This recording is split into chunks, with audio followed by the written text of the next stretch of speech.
La guerre dans la jungle.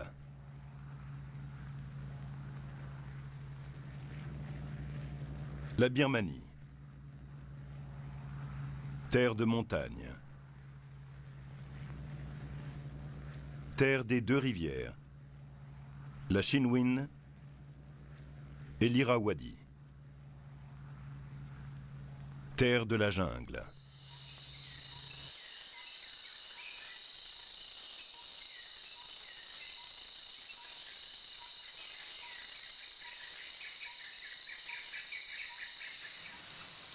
Et pendant 4 mois de l'année, la mousson, qui transforme le pays en marais insalubre.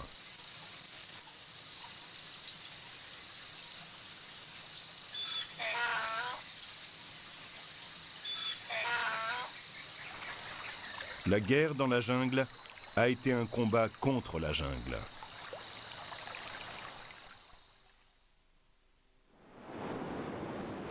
Avec l'avènement de l'ère Meiji, Lumière, en 1867, le Japon a ouvert ses portes à l'ouest et a adopté de nombreux symboles occidentaux.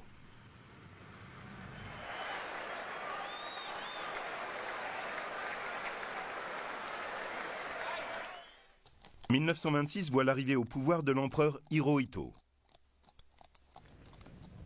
Mais au Japon, des groupes nationalistes importants réprouvaient cette occidentalisation progressive de leur société.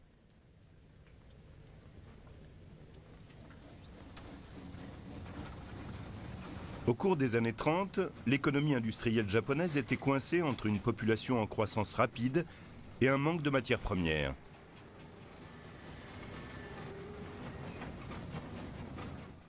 Les nationalistes d'extrême droite au sein de l'armée n'avaient Dieu que pour les forges et les mines de charbon de la Mandchourie. En 1931, ils passèrent à l'action. Lorsque la Société des Nations réclama le retrait des troupes japonaises, le Japon, alors aux mains des militaires nationalistes, n'en fit rien.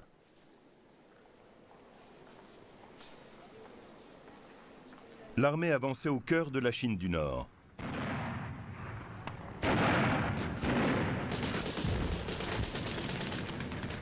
Une progression facilitée par la guerre civile qui opposait les forces communistes de Mao Tse-tung à celles du nationaliste Chiang Kai-shek. En 1937, les troupes japonaises attaquèrent Nankin. Une séquence de newsreel montrant la mise à sac de la capitale de Chiang Kai-shek fit le tour du monde.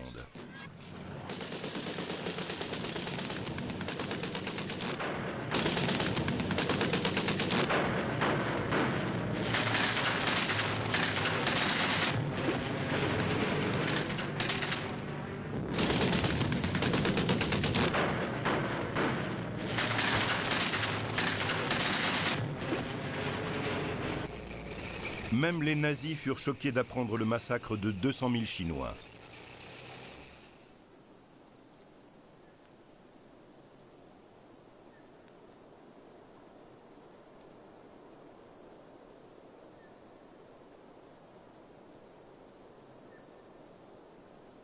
La voix de l'épouse de Chiang Kai-shek devint familière aux Occidentaux. You have seen in the pictures and you have read of the destruction of homes and the terrible slaughters being carried out by the Japanese.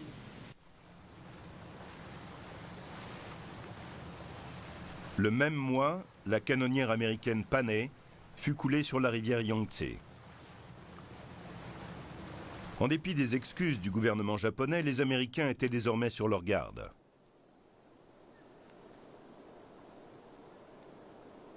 En juillet 1940, le général Tojo, partisan de la ligne dure, devint le leader effectif du Japon. Il avait des visées vers le sud, vers les colonies occidentales, afin de fournir à son pays les matières premières dont il avait un besoin vital. En septembre, le régime français de Vichy l'autorisait à pénétrer en Indochine. Un pacte d'aide mutuelle devait suivre.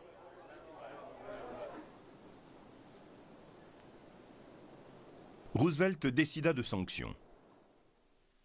L'expansion japonaise en Asie plaçait alors le Japon sur la voie de l'affrontement avec l'Occident.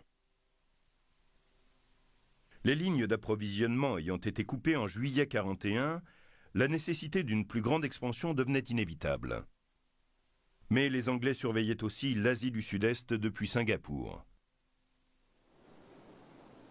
L'amiral Yamamoto proposa un plan très osé destiné à faire tomber toutes les places fortes occidentales du Pacifique le même jour.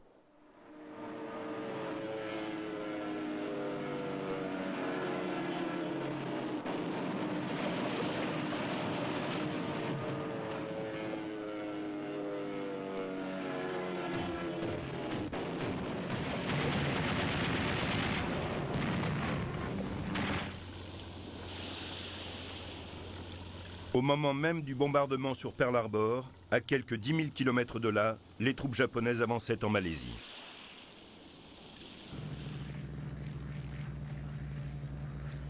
Et dans le même temps, des bombes tombaient sur Singapour.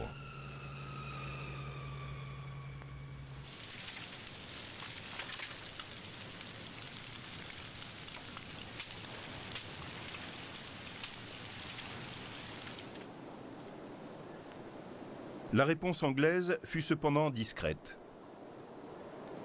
L'idée même que Singapour puisse tomber aux mains des Japonais n'était pas considérée comme sérieuse.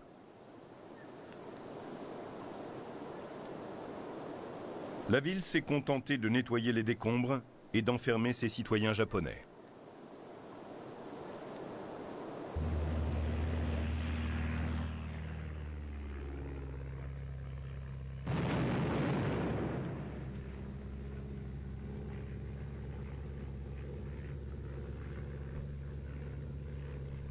Deux jours plus tard, les cuirassés Prince of Wales et Repulse étaient coulés, causant la perte de 3000 marins.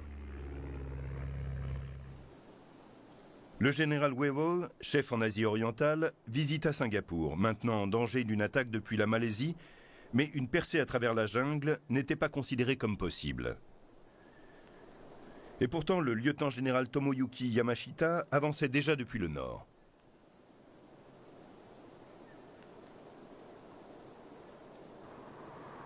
Attaquées sans préavis, les troupes anglaises battaient en retraite de la Malaisie vers l'île de Singapour, faisant sauter les ponts derrière elles.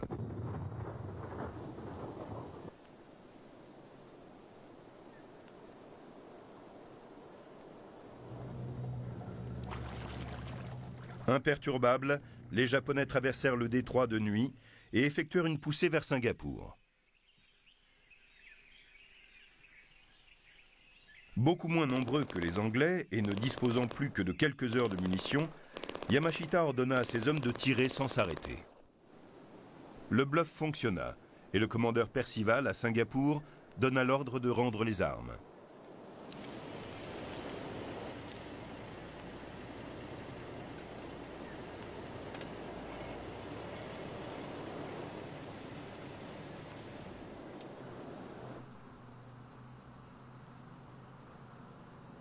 Yamashita dicta ses conditions.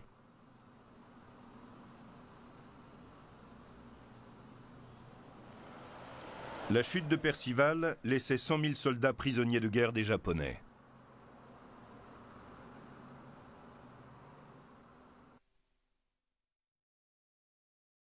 Tandis que Yamashita avançait à travers la Malaisie, les forces japonaises du général Shojiro Iida s'emparaient tranquillement de la Thaïlande et atteignaient les frontières de la Birmanie. Le Japon voulait s'emparer de ce pays pour 3 raisons. Il voulait tenir les frontières de la Chine afin d'empêcher l'aide occidentale d'atteindre Chiang Kai-shek. Il voulait séparer l'Empire britannique de l'Asie du Sud-Est. Et la Birmanie disposait d'importants champs pétrolifères au sud de Mandalay.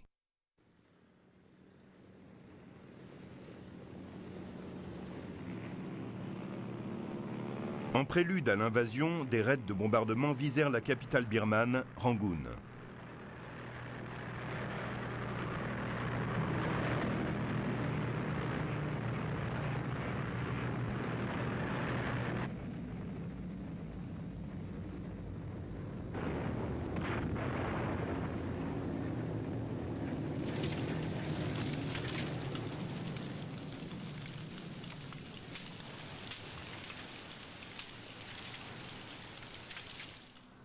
C'est alors que les forces de l'Iida frappèrent.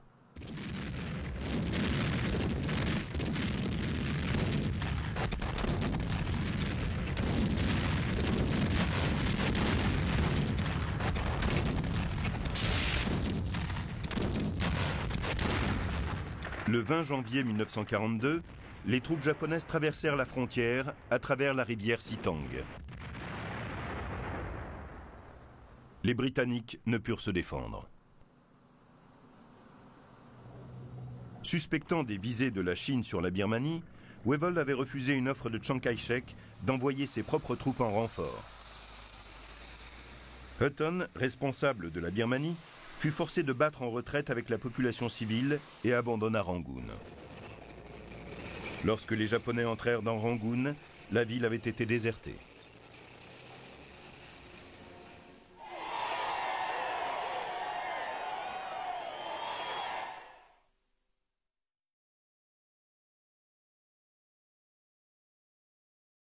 Alors commença pour les fugitifs une longue marche à travers le cœur de la Birmanie.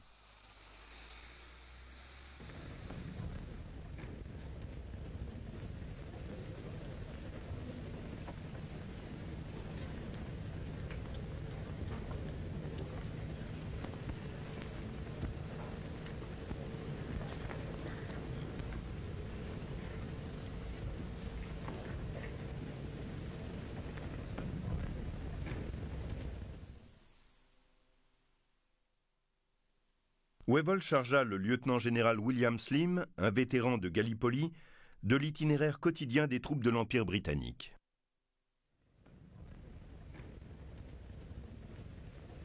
Après un appel un peu tardif auprès de Chiang Kai-shek, les Chinois arrivèrent sous les ordres du chef d'état-major de Chiang, l'Américain Joseph Stilwell, connu par ses hommes comme Joe le Vinaigre.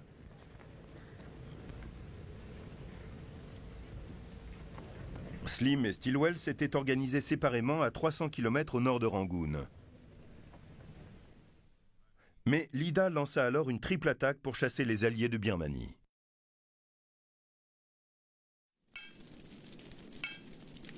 Après avoir perdu une violente bataille pour la conquête des champs de pétrole birmans, Slim ordonna que ces installations soient incendiées afin qu'elles ne tombent pas aux mains japonaises. La guerre de Birmanie commençait. Les troupes de Slim traversèrent la frontière de l'Inde alors que la mousson arrivait. Plus de 80% des hommes avaient la malaria. La dysenterie et le typhus étaient également très répandus. Quelques semaines plus tard, les restes de la 5e armée chinoise se retiraient en Chine. Stilwell, avec une petite unité américaine, cheminait sous la mousson et finit par arriver en Inde, se promettant de revenir pour reprendre la Birmanie.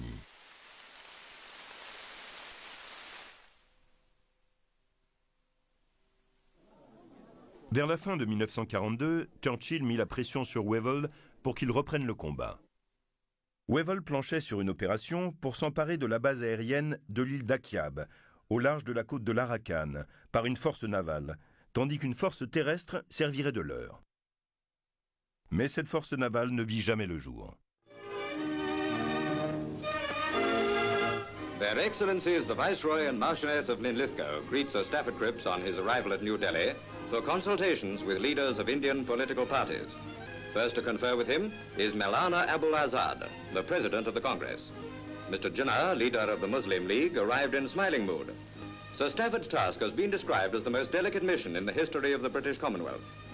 Pandit Nehru, one of the most important political figures in India, has one of several meetings with Sir Stafford while in company with Maulana Abul Azad. The Mahatma Gandhi, clad in his loincloth and shawl, entered largely into the discussions which, although destined to reach a deadlock, will at least provide a basis for future negotiations. Des troubles liés au mouvement indépendantiste entraînèrent l'envoi de troupes en Inde plutôt qu'en Birmanie.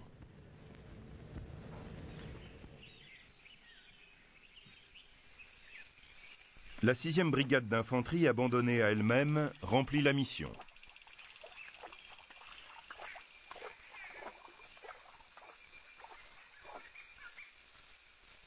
Les Japonais étaient prêts à les recevoir.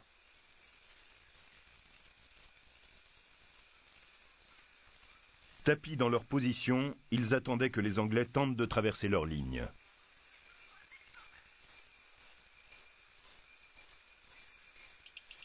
Le piège était tendu.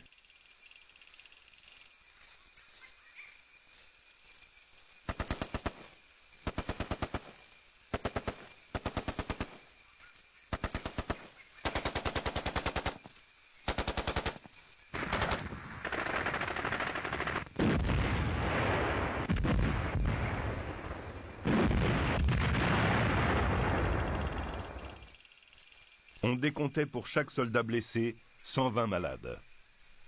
Le moral était au plus bas. Et ce qu'ils ignoraient, c'est qu'un sort pire encore attendait ceux qui étaient faits prisonniers en Malaisie ou en Birmanie.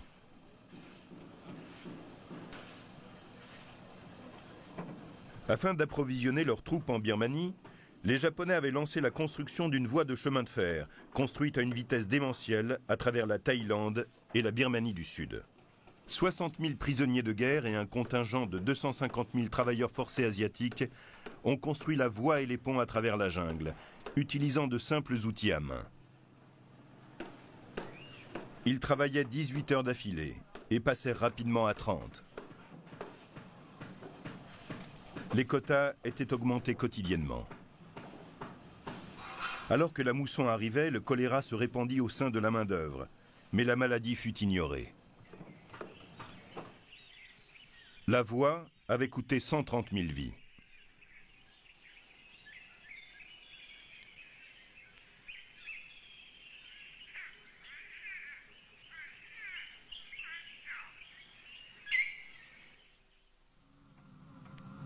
En Chine, un petit groupe de mercenaires américains, connus sous le nom des Tigres volants, opérait depuis quelques mois.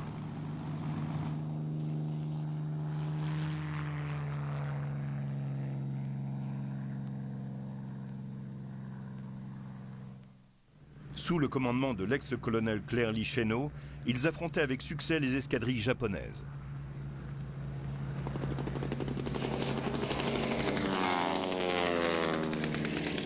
Ils furent ensuite intégrés dans l'US China Air Task Force. L'opinion publique américaine s'était retournée, jugeant maintenant qu'il fallait aider la Chine à coincer le million de soldats japonais qui s'y trouvaient. Jusqu'à l'invasion japonaise, les approvisionnements étaient acheminés en Chine via la Birmanie.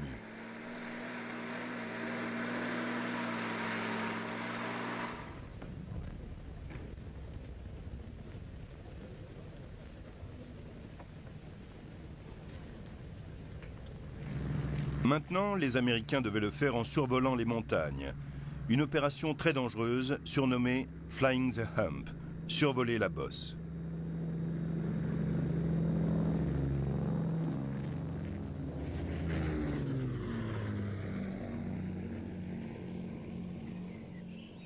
Mais Stilwell avait un plan pour tracer une nouvelle route.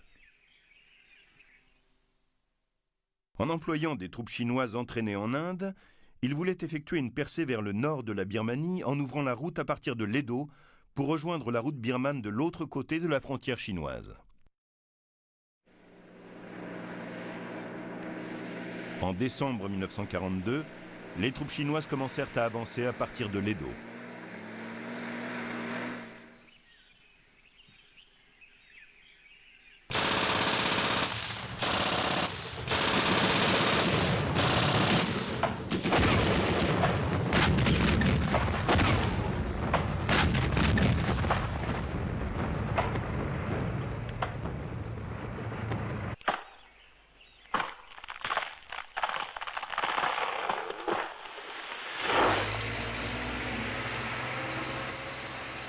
Les constructeurs de la route, 80 000 hommes, américains, chinois ou indiens, les accompagnaient et se partageaient le travail.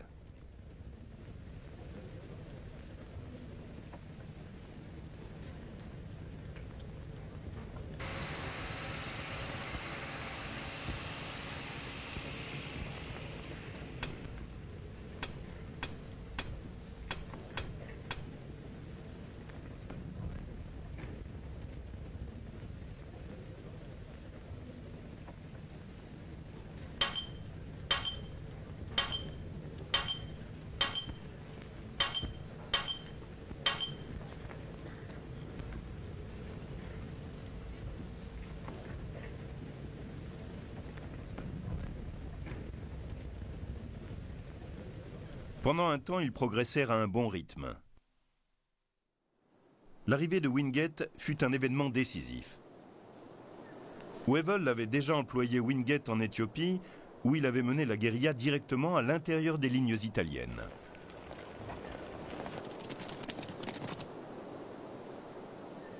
Maintenant, il avait reçu le commandement d'une brigade d'infanterie composée de soldats anglais et birmans, accompagnés des Gourkhas.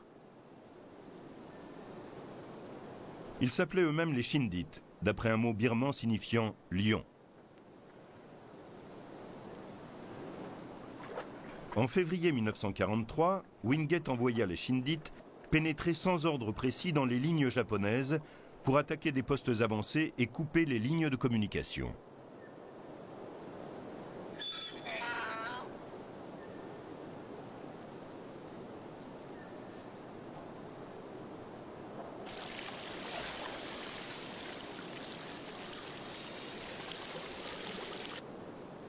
Cette action se transforma vite en exercice de survie dans la jungle.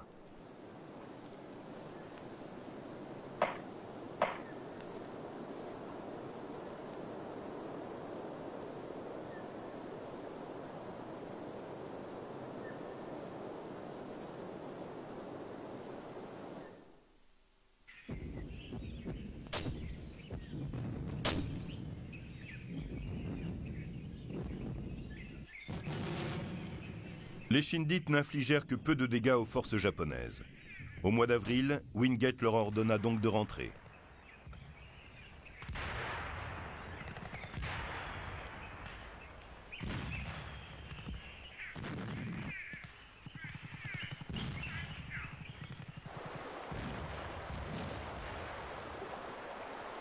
Ceux qui revinrent étaient malades et épuisés, et peu d'entre eux capables de combattre à nouveau.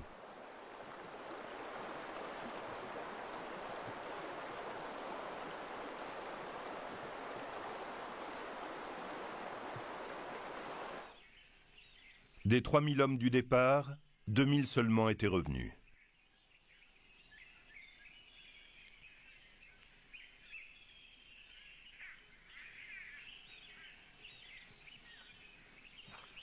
Mais l'expédition des Shindites avait mis à mal le mythe de l'invulnérabilité des Japonais. Les hommes de Wingate faisaient les gros titres dans la presse du monde entier. Des décisions devaient être prises au sommet.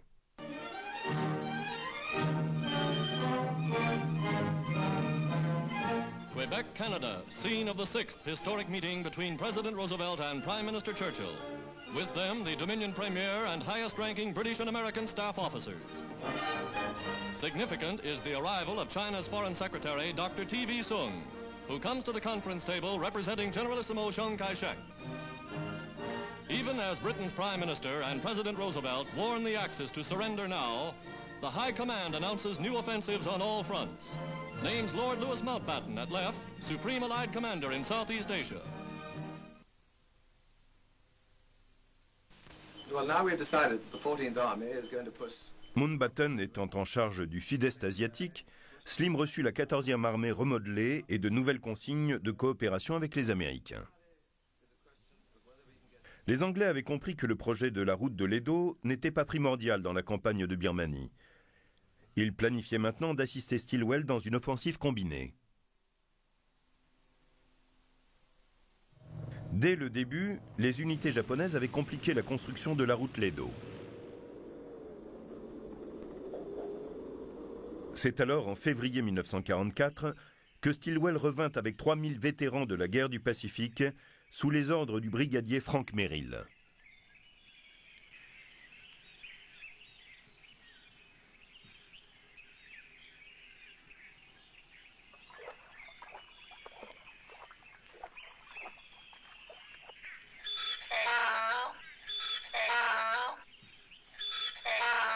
Ils se rendirent célèbres sous le nom des maraudeurs de Merrill et eurent un impact immédiat dans l'avancement des travaux sur la route.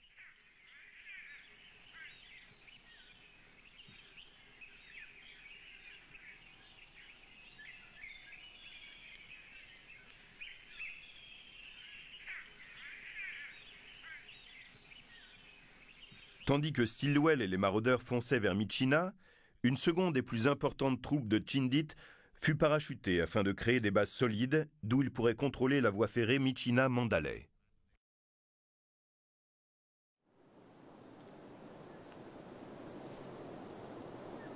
Wingate avait reçu l'appui d'une unité de l'US Air Force commandée par le colonel Philip Cochrane.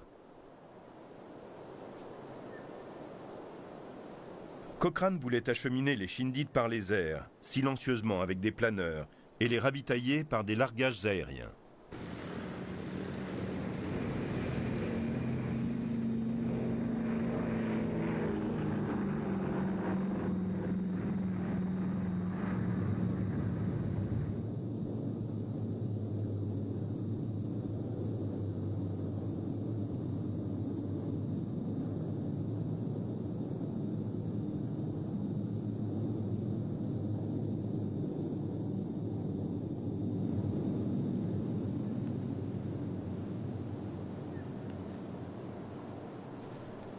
Les Chindit avaient localisé des clairières naturelles dans la jungle au cours de leur premier raid, vers lesquelles les pilotes de Cochrane se dirigeaient.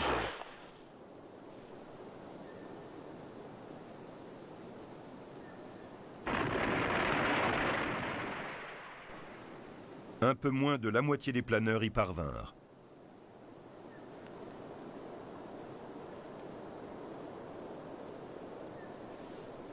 Cette fois, Mountbatten s'était arrangé pour que les blessés soient évacués par les airs.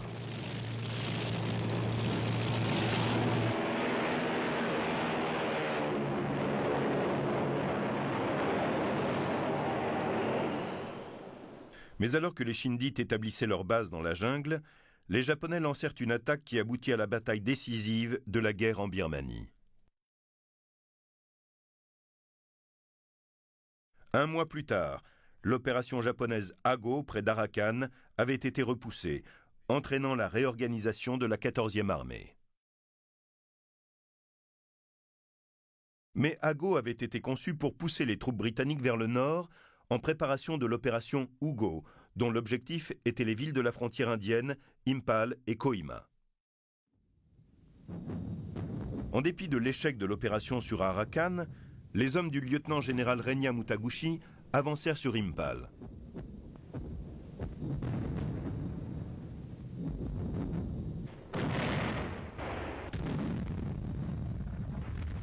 Les Anglais, inquiets de l'accueil triomphal que pourraient faire les indépendantistes indiens aux troupes japonaises, ne pouvaient laisser Impal tomber.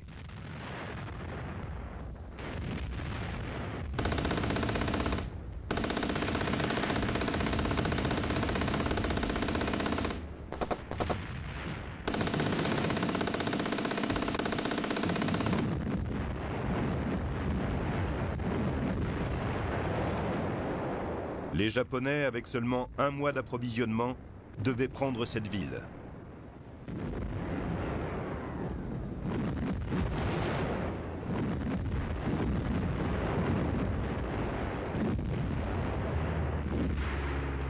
Mountbatten permit à Impal de tenir en y expédiant les 5e et 7e divisions indiennes et en s'arrangeant pour que la ville soit ravitaillée par des parachutages quotidiens effectués par 300 avions.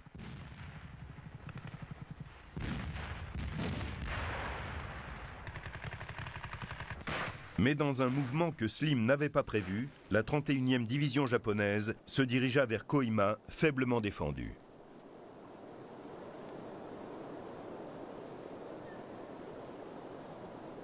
Kohima fut encerclée le 5 avril.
Le 20, les Japonais avaient pratiquement pris toute la ville. La 14e armée devait la reprendre. Un mouvement en tenaille partit des collines au-dessus de Kohima.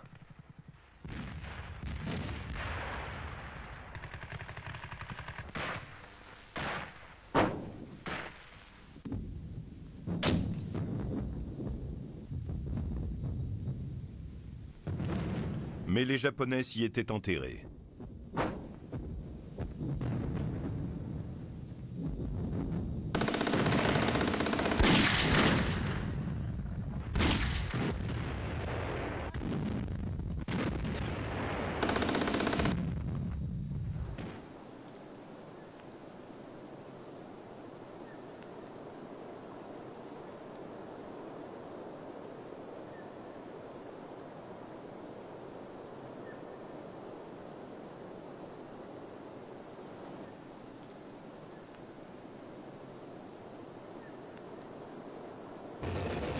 La 14e armée ayant repris Impal et Kohima, une autre mission l'attendait.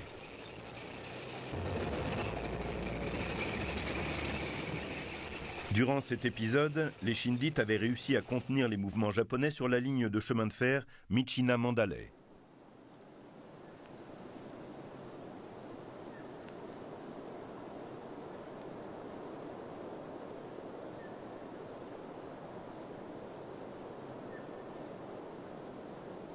Leur place forte dans la jungle avait subi de violents assauts des Japonais, mais ils tenaient la voie de chemin de fer depuis bientôt 5 mois.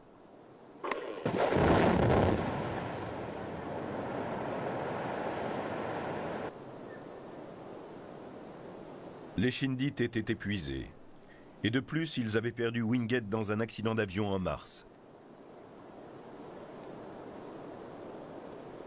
Ils étaient passés sous le commandement de Stilwell.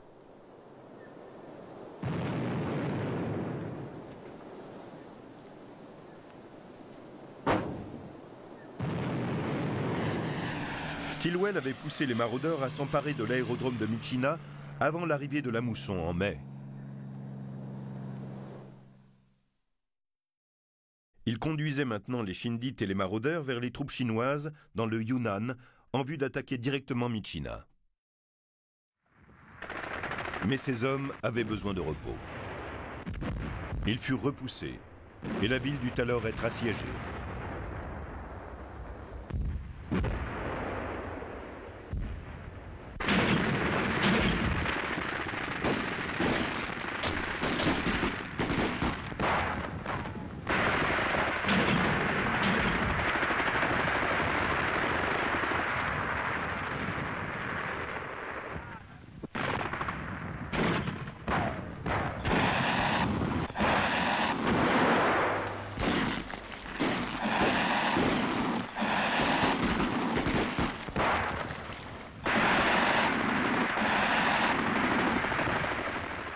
Myitkyina finit par tomber le 3 août, mais au prix de lourdes pertes.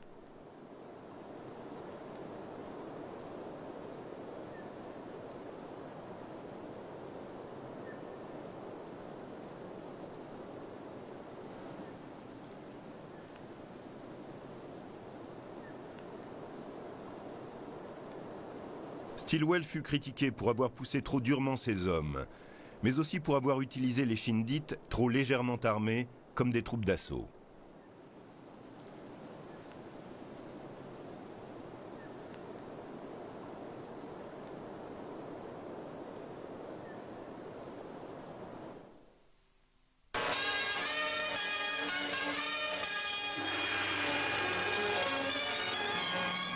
North Burma monsoon rain stall work on a new causeway at the 148-mile mark of the Lido Road, important supply route moving closer to China.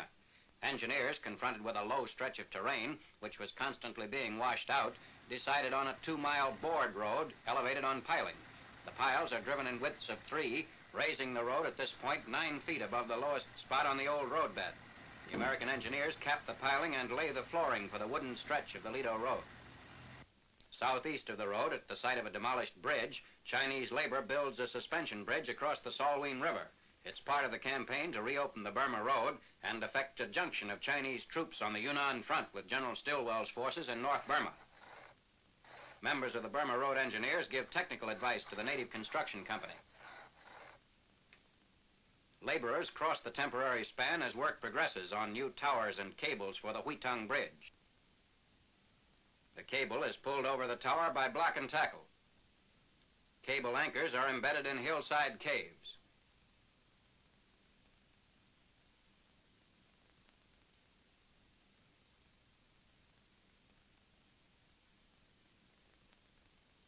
Further down the Burma Road, Chinese and American work crews combine to clear debris and abandoned equipment. Some of the battle wreckage has been blocking the road since 1942.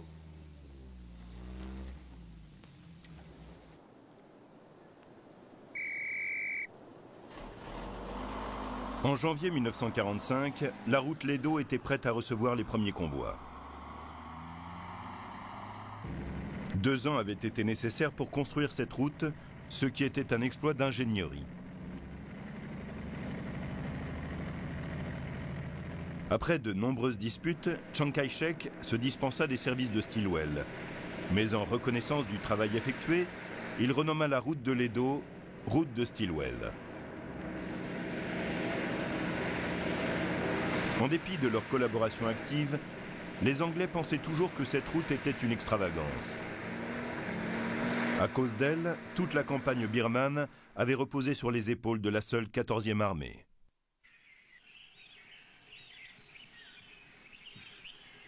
À partir de sa base d'Impal, Slim conduisit le plus grand corps d'armée jamais vu en Birmanie pour reprendre Mandalay et Rangoon.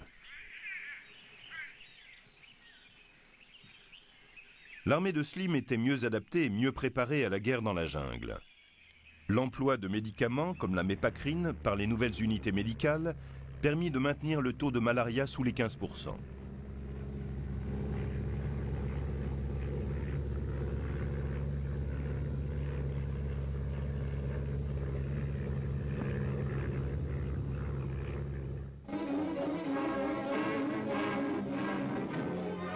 RAF liberators of Eastern Air Command keep up a constant strife against Japanese supply lines and stores on the Burma front.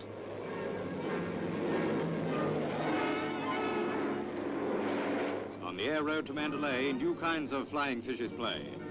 And any thunder that disturbs the local inhabitants is not the dawn coming up, but bombs going down on Japs.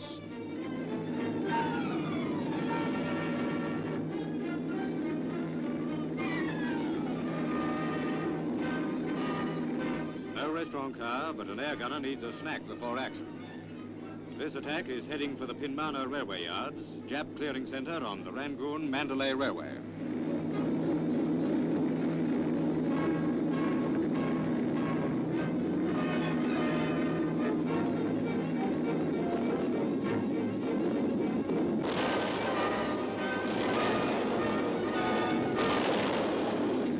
Kennedy Peak in the Chin country, next Jap stronghold after Tidium, falls to a determined assault by 14th Army men.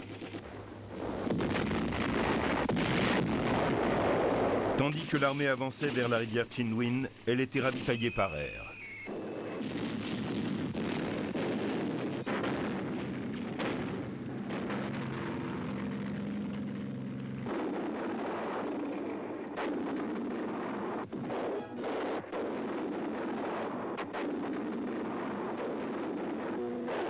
In this kind of country, with jungle as well as Japs to fight, sheer toughness and endurance win out. Towns and villages are being wrested from a ruthless enemy. Ruthless, but we've got the measure of him.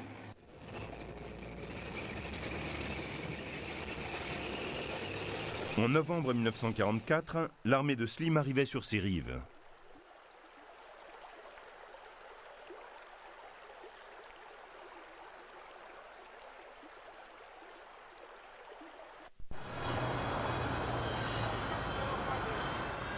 En 48 heures, la rivière fut traversée par un énorme pont Bailey.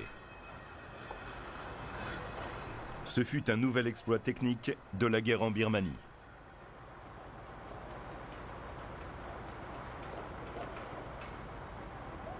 Sa conception était anglaise. Ces pièces étaient construites en Inde et aux USA, rassemblées à Calcutta et transportées sur 500 km sur les affluents de la Chinwind.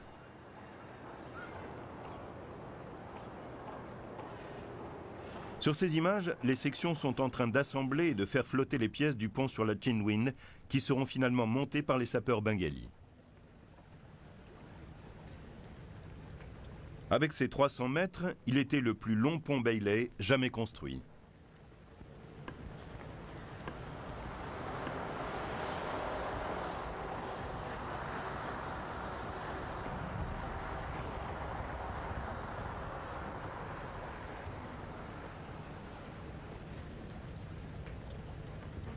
Après avoir traversé la Chinwin, Slim se préparait à rencontrer les Japonais dans les plaines de Chwebo, entre les deux grandes rivières birmanes.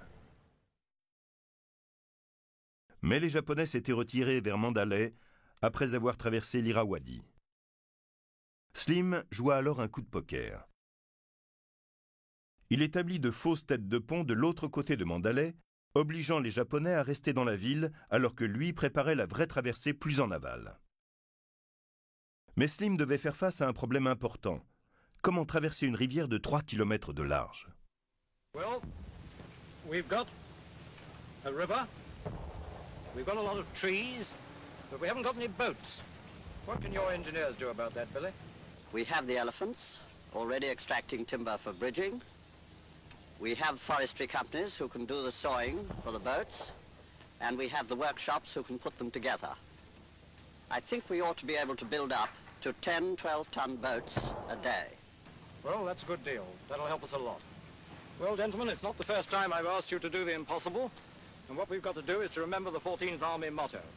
God helps those who help themselves. Go to it.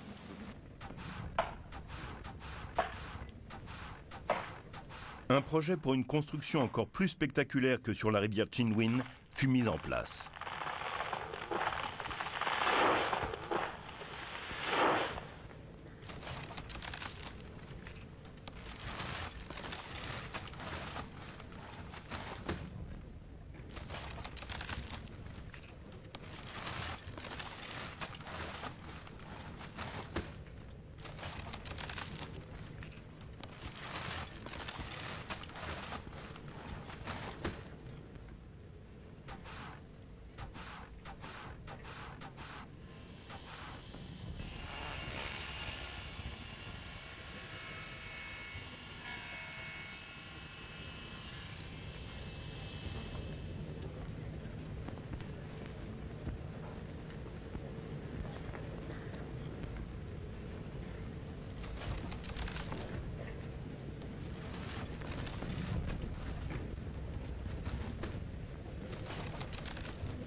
Un grand nombre de Japonais ayant remonté le fleuve vers Mandalay, Slim rencontra de la résistance en traversant l'Irrawaddy.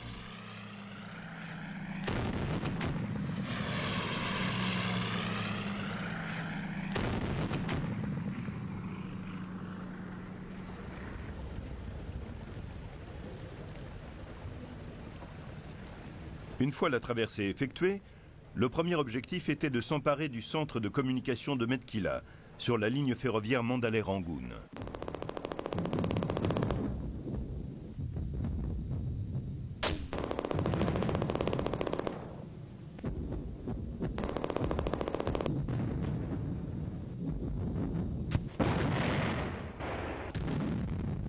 Tenir Metkila était vital pour les Japonais.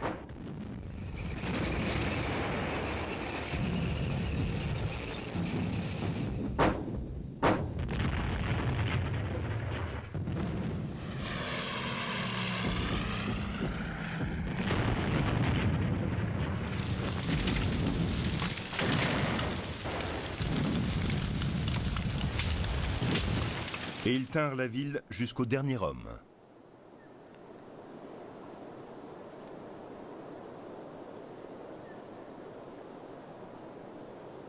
Des commandos suicides attendaient d'être découverts pour se faire exploser en même temps que les hommes venus les capturer. Un seul soldat fut pris vivant.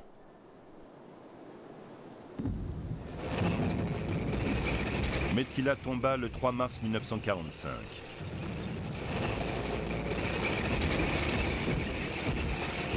Trois jours plus tard, les troupes anglaises atteignaient Mandalay.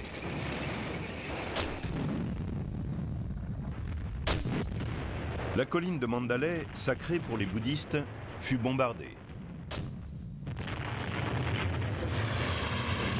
Mandalay tomba, mais derrière elle, le fort d'Afrin tenait toujours.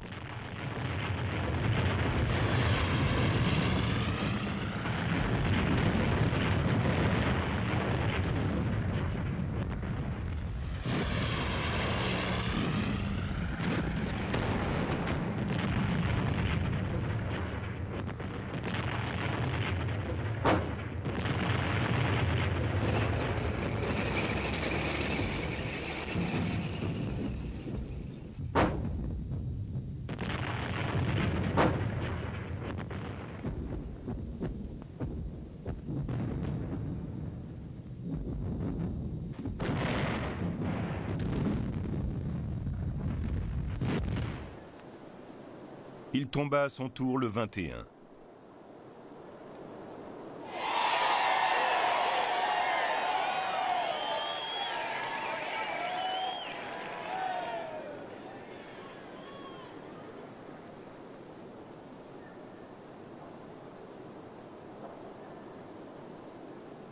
Slim voyait enfin l'Union Jack flotter à son mât avant de filer au sud vers Rangoon.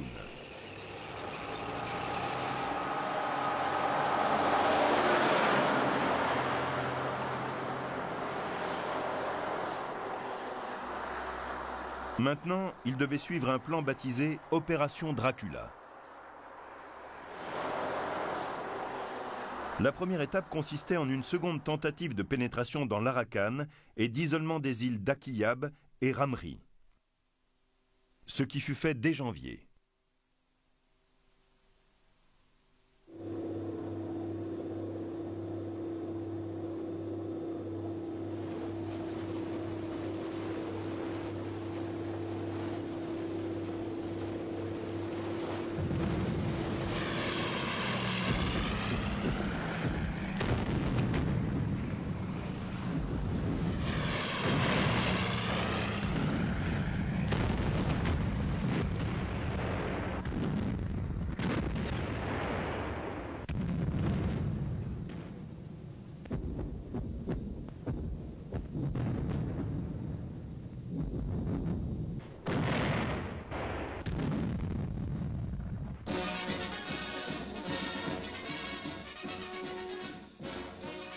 Digging up a Japanese booby trap at Chaukpu, Ramri Island.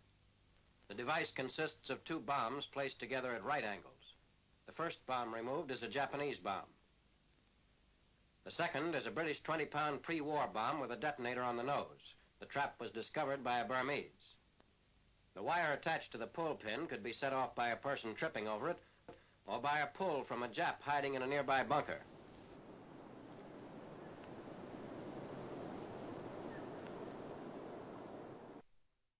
La seconde étape, la prise de Rangoon par des forces amphibies et aéroportées, fut entreprise afin d'appuyer l'avancée de Slim.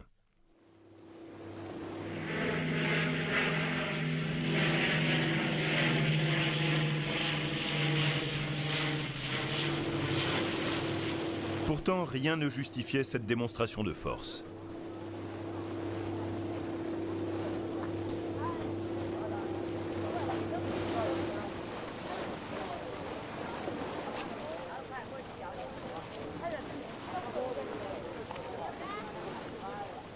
Les Alliés ne trouvèrent en effet que 37 défenseurs lorsqu'ils entrèrent dans la ville le 3 mai.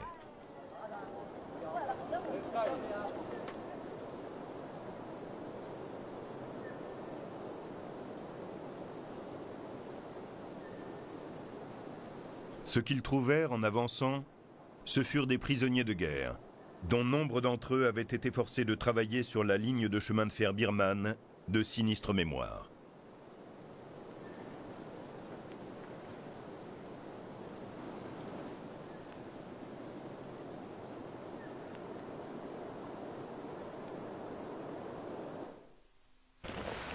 Mais tout n'était pas terminé. Les Japonais s'étaient retirés en traversant la Sitang. Et la mousson commença.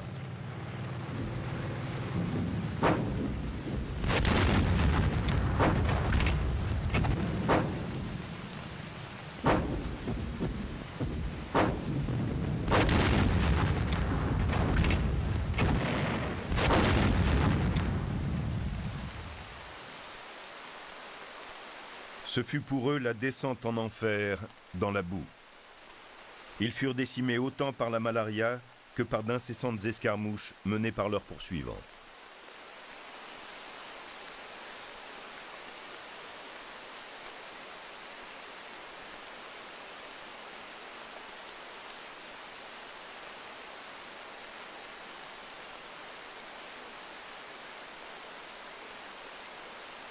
Le 4 août, les armes se turent, car il ne restait plus aucun combattant.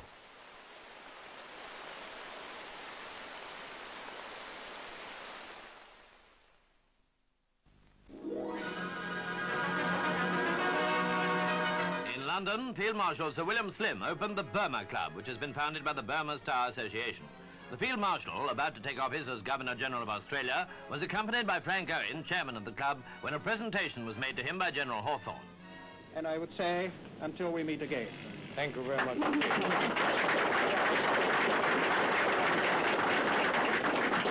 Thank you very much indeed for this very handsome present, and I shall have much pleasure in putting it on the Governor-General's car in Australia.